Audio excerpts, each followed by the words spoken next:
Repasaba en las Escrituras el relato de María en Lucas en capítulo 1, cuando ella tiene el encuentro con el ángel, ¿no? Este encuentro increíble, es muy interesante el capítulo 1 de Lucas. Y bueno, ella se ve sumamente sorprendida cuando se encuentra con el ángel. Y hace una pregunta que se ha repetido muchas veces en las Escrituras. Y la pregunta es ¿cómo? Ahora en un ratito vamos a leer el pasaje.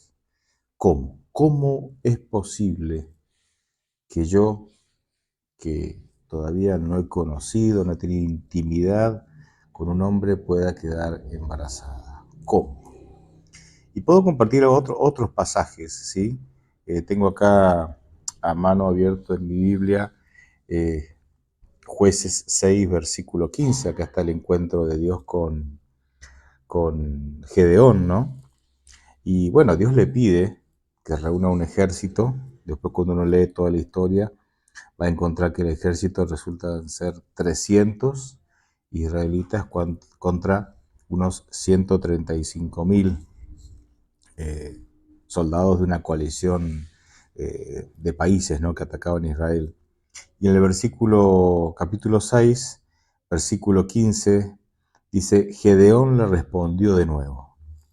Y le responde de nuevo porque ya Dios le había hecho la propuesta y Gedeón había colocado ya varias objeciones, ¿no? Y esta es una objeción más. Dice, Gedeón le respondió de nuevo, Señor mío, ¿con qué salvaré yo a Israel? He aquí que mi familia es pobre, y en Manasés, que era, ¿verdad?, la tribu más pequeña, y yo soy el menor de la casa de mi padre. Entonces, ¿cómo lo voy a hacer? ¿Con qué lo voy a hacer? ¿Con qué medios?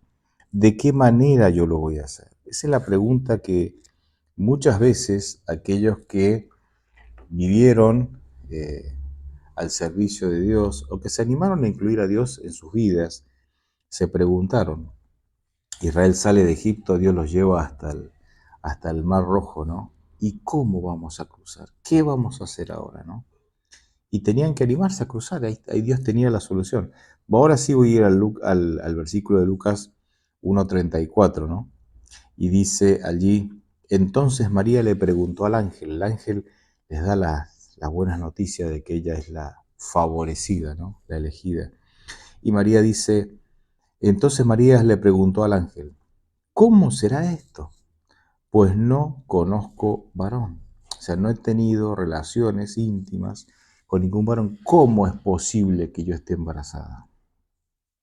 Es interesante que en esta primera instancia, la primera reacción de María ante la propuesta del ángel es, no tiene que ver con el ser que nacerá, ¿no?, que el ángel lo describe justamente como un ser divino, sino que cómo voy a quedar embarazada.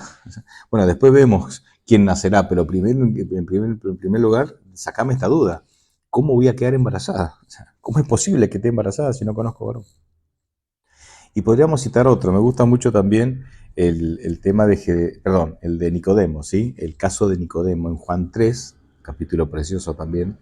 Juan 3, versículos 3 y 4. Nicodemo se va a encontrar con Jesús de noche, ¿no? Nicodemo, una persona de alta jerarquía religiosa, se fue a encontrar con Jesús de noche porque aparentemente no querían que lo vieran entrevistándose con Jesús. Y entonces Jesús dice el versículo 3 del capítulo 3 de Juan, del Evangelio de Juan. Jesús le respondió, de cierto te digo, que el que no nace de nuevo no puede ver el reino de Dios. Y Nicodemo le preguntó, ¿cómo puede un hombre nacer siendo viejo? ¿Puede acaso entrar por segunda vez en el vientre de su madre y nacer? ¿Cómo? Está bien que acá había una diferencia de opinión en cuanto a Jesús está hablando en términos espirituales y Nicodemo, con una mente, digamos, secular, vamos a decir así, mundana, para que algunos entiendan, algunos entiendan, no podía entender este nuevo nacimiento. Pero bueno, acá había una clara confusión de naturalezas, ¿no? Nicodemo hablaba desde la naturaleza carnal y Jesucristo estaba dando un mensaje espiritual. Pero esta pregunta se repite, o esta misma cuestión se repite en muchos lugares en la Biblia. ¿Cómo? ¿Cómo lo vamos a hacer? ¿Cómo vamos a salir? ¿Cómo vamos a resolver? ¿Cómo es posible? Y es que nosotros estamos muy preocupados por el cómo. Los seres humanos estamos extremadamente preocupados por el cómo. Y esto te pasa a vos y me pasa a mí en el día a día. En el día a día nosotros enfrentamos desafíos y la pregunta es, ¿y cómo lo voy a resolver? Sea lo que suceda, se te rompa un plato, no tengas para la comida diaria, no sé, chocaste con el auto, surgió una enfermedad, tus hijos no van, digamos, por el mejor camino, tenés problemas matrimoniales, lo que sea, ¿cómo lo voy a resolver? Inmediatamente nuestra mente comienza a elaborar planes y proyectos para poder resolverlo. Lo que no necesariamente es malo, de hecho es muy bueno que nosotros nos aboquemos a resolver, ¿sí? A planear, a intentar, a ver cómo salir del problema. Creo que es parte de nuestra naturaleza y creo que esto nos ha llevado, es como un elemento fundamental para sobrevivir, ¿verdad? Buscar cómo resolver los problemas. El asunto es que hay ciertas cosas que nosotros podemos llegar a resolver. Y que podamos llegar a resolverlas no quiere decir que sea la manera más conveniente de resolverlas. ¿Sí? No sé, voy a dar un ejemplo extremadamente sencillo, pero yo puedo, no sé, necesito clavar un clavo, ¿no? Puedo no tener un martillo y tomar una piedra y clavarlo con la piedra.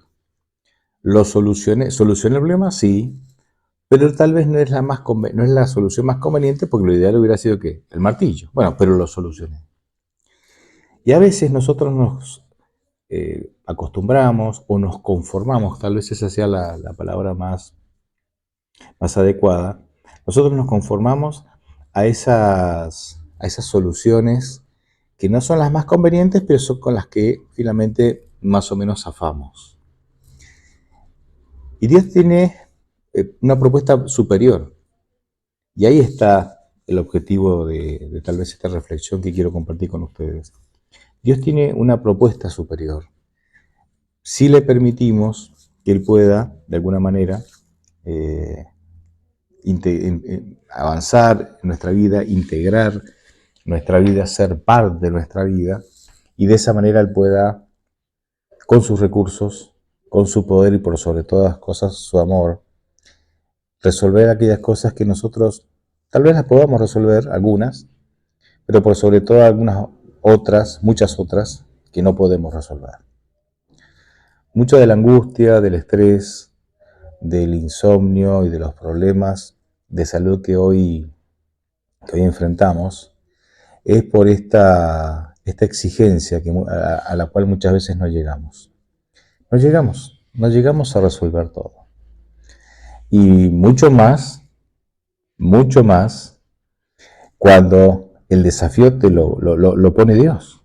Porque en los 3 casos que yo mencioné, o 4 que yo mencioné, no son desafíos que la vida, vamos a decir así, normalmente te presenta, que eso los tenemos todos los días, sino que estos son desafíos que Dios propone. A María le dice, tú fuiste la favorecida para que en tu vientre pueda gestarse y nacer el Hijo de Dios. Era un desafío que Dios le proponía a María, no que María enfrentaba naturalmente en la vida, ¿no? A Gedeón igual. Dios le propone a Gedeón enfrentar que 300 se enfrenten contra 135.000. No era un desafío que Gedeón tenía como desafío personal. Él, de hecho, no quiere hacerlo. Y lo vemos con Moisés también, cuando le dice, te he elegido a ti para que seas mi instrumento para liberar a Israel. O sea, era un desafío que no estaba en los sueños, ni en los planes, ni en los proyectos de Moisés. Él quería ser pastor de ovejas, o sea, ya se había conformado con eso. O sea, nosotros tenemos desafíos personales que no podemos resolver, que necesitamos la ayuda de Dios. Necesitamos de alguien superior, que nos ama, que sabe lo que es lo mejor para nosotros, que quiere lo mejor para nosotros, y entonces, y que tiene el poder para hacerlo, ¿sí? Después, otro tema, obviamente, es la manera, ¿no? No siempre la manera en que Dios soluciona las cosas, o decide transitar, la manera en que Él decide que nosotros transitemos los problemas, es la manera que yo elegiría, pero bueno, ahí está la fe y la confianza en Dios, ¿no? De todas maneras, esa es una parte, ¿no? Los desafíos que yo tengo, que naturalmente tengo que esta vida me presenta, o que yo mismo busco porque yo deseo alcanzar ciertos objetivos. Pero acá en la Biblia, estos casos que yo les mencioné, son desafíos que Dios me da, que Dios me da. Y una característica mm, muy propia de los desafíos que Dios nos da es que son humanamente inalcanzables. Fíjate Mateo 28, 19, 20, en lo que se llama la gran comisión, la gran tarea que Jesucristo le pide a los discípulos que lleven adelante. Dice, vayan por todo el mundo, bautizándolos, o sea, haciendo discípulos, enseñándoles todas las cosas que yo les he enseñado y bautizándolos en el nombre del Padre, del Hijo y del Espíritu Santo. Y yo estaré con ustedes todos los días hasta el fin del mundo. Fíjense, eran unas pocas decenas de personas ahí. Y tenían la encomienda de llevar el Evangelio a todo el mundo, ¿no? Y Dios tiene esta característica de darnos desafíos que van más allá de nuestras fuerzas, de nuestras posibilidades y nuestros recursos. Creo yo que nosotros, en lo personal, la cristiandad, está muy envuelta, muy entretenida, muy ocupada en los desafíos personales. Y nos hemos olvidado, o sea, y normalmente acudimos a Dios para que Él resuelva nuestros desafíos personales. Y está bien, porque en las Escrituras Dios eh, aprueba esto, ¿sí? Él nos anima a que lo busquemos, Mateo 6 o Mateo 7, nos anima a que lo busquemos para que nosotros podamos encontrar en Él el refugio, las fuerzas, la solución, el sustento. Pero nos hemos olvidado que también Dios desea profundamente que nos involucremos en su obra, en desafíos que son humanamente imposibles, pero que Él nos va a acompañar y y va a transitar con nosotros el desafío y nos dará la solución. Hay un principio de enseñanza acá que yo quiero destacar.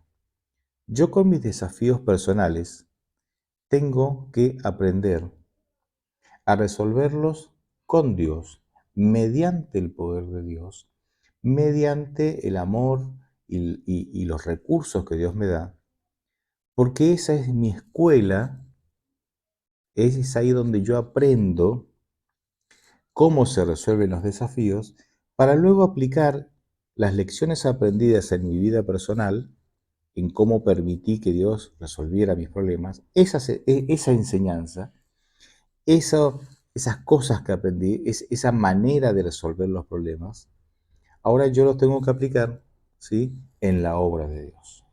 Ahora yo lo tengo que aplicar en el desafío de llevar la predicación del Evangelio a otras personas. Ahora, si vos en tu vida personal no has aprendido a resolver las cosas con Dios, no has aprendido a resolver los desafíos o a enfrentar los desafíos con el poder, con los recursos y con el amor de Dios, permitiendo que Él lleve la carga y no nosotros, como nos invita en Mateo 11, 28, por ejemplo, entonces no vas a estar capacitado para llevar la obra de Dios al mundo entero, como Él nos ha invitado que tenemos que hacer.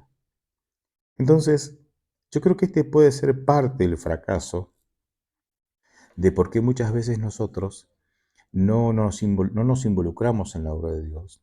O por qué no fracasamos en algunos proyectos bien intencionados en llevar la obra de Dios adelante.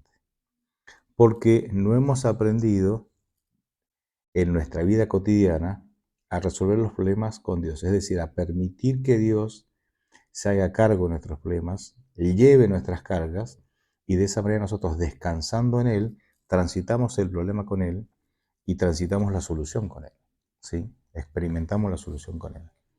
Y entonces eso nos lleva justamente al fracaso en un plano mayor, que es alcanzar el mundo, en este desafío mayor que es alcanzar el mundo con el Evangelio. Me gusta mucho esta idea de que nosotros servimos al Dios de los imposibles. Los seres humanos todo el tiempo nos codeamos con lo imposible. Es parte cotidiana de nuestra vida. Hay cosas que a mi edad y en las circunstancias que vivo a mí me son realmente imposibles. Y aunque yo fuera joven y tuviera toda la fuerza y todos los recursos, realmente hay cosas que son inalcanzables. O sea, esa idea que suena bien, pero que no, digamos, no es tan realista de que vos podés alcanzar todo lo que te propones. Es una utopía, es decir, es una idea, digamos, es un ideal. Y estoy seguro que hay personas que podrán alcanzar mucho de lo que se proponen, pero que vos puedas alcanzar todo, todo, todo absoluto, todo lo que te propones, me parece que no es realista y obviamente trae mucha frustración. Así que nosotros nos codeamos todo el tiempo con los imposibles. Hay cosas que no podemos resolver, hay muchas cosas que no podemos resolver. Por muchos motivos, porque yo no tengo la capacidad de resolverlos, o muchas veces porque depende de la colaboración de otros que no están dispuestos a hacerlo o que no pueden hacerlo, ¿verdad? A pagar el precio para hacerlo. En esta vida en la cual nos codeamos con lo imposible, aparece un Dios que es el Dios de los imposibles. Y me gusta porque la Biblia lo dice con tanta claridad que no hay lugar para dudas, ¿no? En Lucas 18, versículo 27, Jesús les dice, lo que es imposible para los hombres es posible para Dios. Lo que es imposible para los hombres es posible para Dios. Y acá está nuestra esperanza. Acá está nuestra esperanza. No tenemos que confundir o mezclar, mejor dicho, nuestras ambiciones egoístas, nuestras ambiciones personales, con tal vez el corazón o la esencia de este mensaje. Porque bueno, para mí es imposible, no sé, viajar a Tokio, entonces en Cristo yo voy a viajar a Tokio. Bueno, si es la voluntad de Dios, viajarás a Tokio, diría Santiago, ¿no? Si es la voluntad de Dios, harás lo que planeas hacer. Interesante lo que dice sobre el tema Santiago. Acá Jesucristo está hablando de salvación, porque la pregunta, el versículo 26, Lucas 18, 26, los discípulos dicen, los que oyeron esto dijeron, ¿quién pues podrá ser salvo? O sea, la gran pregunta acá de los discípulos es, ¿hay condiciones para aceptar o para experimentar la salvación que nos parecen tan difíciles que realmente con estas condiciones, ¿quién se va a salvar? O sea, nadie puede salvarse con estas condiciones, dicho de otra manera. Y sin embargo, Jesucristo, bueno, las personas pensaban así porque tenían un concepto errado de la salvación, ¿verdad? Porque la salvación es extremadamente fácil. Lo que es difícil es negarnos a nosotros mismos para poder experimentar la salvación, para que la salvación se haga carne en nuestra vida. Y aquí Jesucristo dice, chicos, lo que al hombre le parece imposible en cuanto a llegar a salvarse, en cuanto a cómo llegar a salvarse, volvemos a los cómo, ¿no? Para Dios es totalmente posible. Así que no importa el problema que estés pasando, o no importa cuán perdido te sientas, no importa cuán no perdonado te sientas, o cuán lejos de Dios te sientas. En temas de salvación, específicamente siguiendo el contexto de Lucas 18, para Dios nada es imposible. Y no es difícil de entender, porque Dios está dispuesto y puede perdonarlo todo, porque Dios está dispuesto y puede sanarlo todo, porque Dios está dispuesto y puede transformar todo, tu carácter, tu mente, tus pensamientos, tu manera de pensar. Y un Dios que lo puede todo, y que de paso Dios, un Dios que lo ha dado todo en Cristo Jesús para que te salves, para que yo me salve, indudablemente que no tendrá dificultades para salvarnos.